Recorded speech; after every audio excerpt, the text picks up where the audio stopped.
ये कहानी है हेतराम की। हेतराम का जन्म ही इसलिए हुआ था कि वो शराब पी सके। दिन के 24 घंटे वो शराब के नशे में रहता। उसके मोहल्ले में किसी को याद नहीं है कि कौन सा ऐसा दिन था जब उसने शराब नहीं पी हो। काम धाम उससे कोई होता नहीं था, तो फिर शराब पीता कैसे था? शराब पीता था अपनी पत्नी सुनीता की कमाई के पैसों से। सुनीता एक चूड़ी बनाने की फैक्ट्री में काम करती थी। हर दिन की तरह शराब के नशे में टल्ली हेतराम सड़क पर गाना गाते हुए जा रहा था। पीने वालों को पीने का बहाना चाहिए। अरे पीने वालों को पीने का बहाना चाहिए। गाना गाते हुए अपने डगमगाते कदम से जैसे ही वो अपने घर में घुसा, उसकी चारों बेटियां रीमा, सीमा, मीना और पुष्पा के दिल की धड़कन बढ़ गई। वो आपस में खुसर फुसर करने लगे। तभी हेतराम ने सीमा को बुलाकर पूछा, सीमा, अरे ओ सीमा, तेरी माँ कहाँ है रे? बापू वो तो अभी नहीं आई। आई नहीं? क्या मतलब आई नहीं? रात होने को आई और तुम्हारी माँ बाहर गैर मर्दों के साथ गुलछर्रे उड़ा रही है। आने दो आज उसे, मार मार कर उसकी सारी आशिकी यहीं जमीन में मिला दूंगा।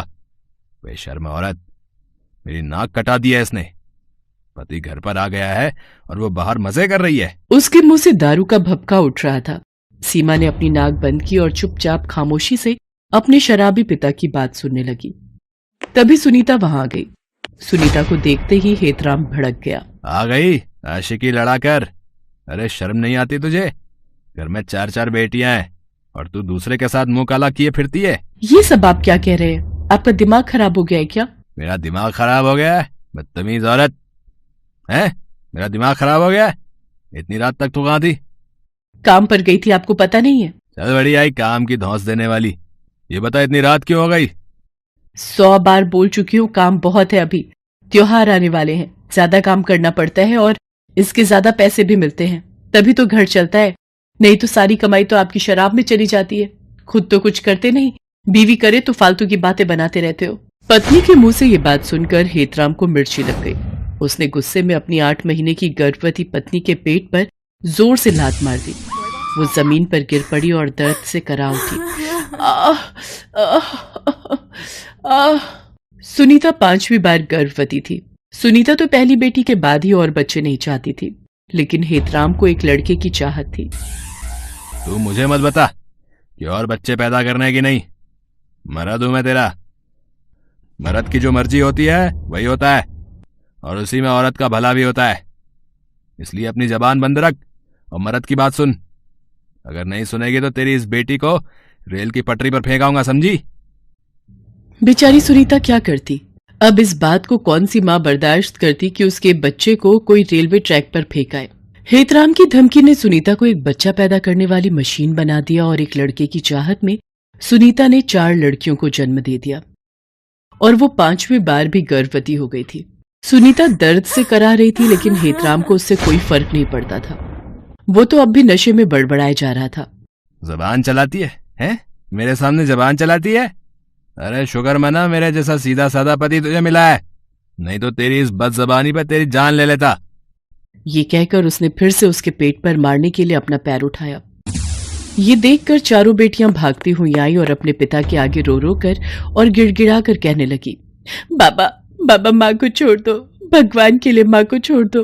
अगर आपको मारना है तो हम सभी का गला घोट दो, क्योंकि आपको हमसे दिक्कत है ना। आप हमें मार दो लेकिन माँ को छोड़ दो। अपनी माँ का बचाव करती बेटियों को देख नशे में धुत हेतराम ने कहा, जान से मार दो? अच्छा ठीक है, जान से ही मार देता हूँ आज तुम लोगों को, ठीक है। उसके बाद उसने कोने में रखे झाड़ू से चारों बेटियों को तब तक मारा जब तक वो थक कर चूर नहीं हो गया। उसकी बेटियां दर्द से कराहती रहीं, लेकिन उसके अंदर तो दिल था ही नहीं। ना जाने कितनी बार उस जालिम ने अपना जोर अपनी पत्नी और बेटियों पर दिखाया था। कुछ दिन और बीते। एक रात सुनीता को प्रसव पीड़ा शुरू हो गई। पेट में बहुत दर्द हो रहा है जी। लगता है मुझे प्रसव पीड़ा शुरू हो गई है। वो कराते हुए अपने पति को उठाती रही, लेकिन वो हूं हां करता रहा, लेकिन उठा नहीं। अब सुनीता से दर्द बर्दाश्त नहीं हो रहा था। वो किसी तरह बाहर आई और अपनी बेटियों को बुलाया और कहा, बेटा बेटा अस्पताल जाना होगा। सारी बेटियां अस्पताल जाने की तैयारी कर रही थी, लेकिन सुनीता से दर्द अब बिल्कुल बर्दाश्त नहीं हो रहा था। उसने अपनी बेटियों से कहा, मैं अस्पताल नहीं जा पाऊंगी बेटा, नहीं जा पाऊंगी। ये कहकर वो अपने कच्चे मकान के कच्चे से फर्श पर लेट गई और कराहने लगी। थोड़ी देर बाद उसने फर्श पर ही एक और बच्ची को जन्म दिया और उसके साथ ही वो हमेशा के लिए इस दर्द भरी दुनिया को छोड़कर चली गई। अभी अभी इस दुनिया में आई जोर जोर से रो रही उसकी मासूम सी बेटी को तो ये पता भी नहीं था कि उसे जन्म देने वाली माँ अब ना तो उसके आंसू देख सकती है और ना ही उसके रोने की आवाज उसके कानों में पड़ सकती है। थोड़ी देर तक तो सुनीता की चारों बेटियों को कुछ समझ नहीं आया, लेकिन फिर जब सुनीता बहुत देर तक बिना हिले डुले पड़ी रही तो माँ माँ ये क्या हो गया माँ? दीदी माँ माँ मर गई दीदी। सीमा और रीमा भागकर अपने पिता को माँ की मौत के बारे में बताने गए। बापू बापू माँ हिलजुल नहीं रही है, देखो ना आप, देखो ना क्या हो गया उन्हें। लेकिन उस रात हेतराम भी नहीं उठा, वो भी सो गया सदा के लिए। शराब ने उसे इस बार वो नींद दी जिस नींद के बाद कोई नहीं जागता। एक ही रात में 5 बच्चियां अनाथ हो गईं।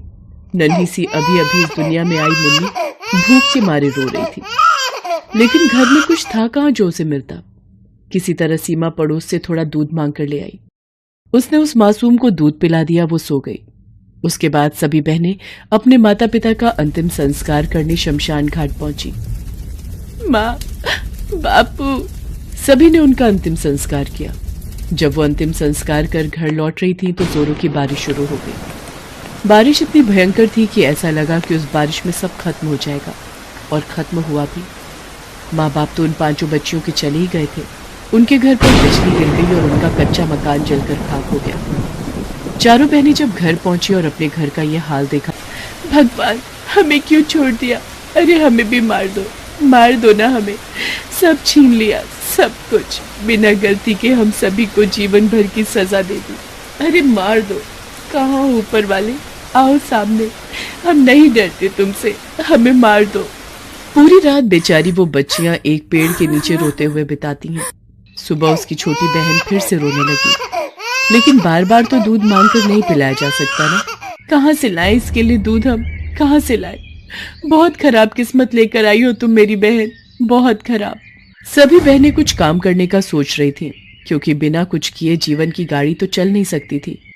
और उसी की तलाश में अपनी छोटी बहन को गोद में उठाए वो चली जा रही थी। तभी उनकी नजर रास्ते में एक घायल अवस्था में पड़ी गाय पर गई। ऐसा लगता था कि किसी गाड़ी वाले ने उसे टक्कर मार दी है। चारों बहनें उस गाय को देखकर दुखी तो बहुत हुई, लेकिन वो क्या कर सकती थी। उन्होंने उसे देखकर भी अनदेखा किया और आगे बढ़ने लगी।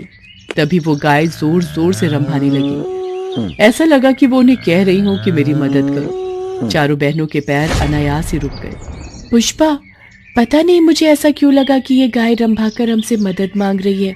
मुझे भी ऐसा ही लगा दीदी। चारों बहनों ने गाय की खूब सेवा की। अपने फटे चिटे कपड़े से ही थोड़ा कपड़ा फाड़कर उसके घाव पर बांधा। भूखी प्यासी वो बहनें उस गौ माता की सेवा करने लगी और फिर थक हार कर सो गईं। और जब उनकी नींद खुली तो उन्होंने देखा कि उनकी सबसे छोटी बहन गाय के बगल में चुपचाप लेटी हुई है और गौ माता उसे अपना दूध पिला रही है। चारों बहनें गौ माता के इस उपकार को गौर से देखने लगी और मन ही मन उनका धन्यवाद करने लगे। दीदी, गौ माता ने हमारी सारी चिंता ही दूर कर दी। अब मुन्नी को दूध की कोई दिक्कत नहीं होगी। मुन्नी दूध पीकर फिर सो गई। तब गौ माता फिर से जोर जोर से रंभाने लगी, जैसे उन सारी बहनों को शुक्रिया कह रही हो। गौ माता अब चारों बहनों के साथ ही रहने लगी। बहनों ने रोजी रोटी चलाने के लिए गौ माता के दूध से चाय बेचने का व्यापार शुरू किया। गौ माता के दूध से बनी चाय इतनी स्वादिष्ट होती कि इस चाय का स्वाद तो अद्भुत है। मैंने सच में ऐसी चाय आज तक नहीं पी। धीरे धीरे उनकी दुकान खूब चलने लगी। थोड़ा समय और बीता। अब उन बहनों ने गाय के दूध की मिठाइयां बनाकर बेचनी शुरू कर दी और वे मिठाइयां भी लोगों की जबान पर ऐसी चढ़ी कि जो भी एक बार उनकी दुकान की मिठाई खाता वो बार बार उनकी दुकान पर आता। धीरे धीरे कर उन बहनों का संघर्ष कम होता गया और गौ माता की कृपा और अपनी मेहनत से वे कामयाबी की नई नई मंजिल पाती गईं।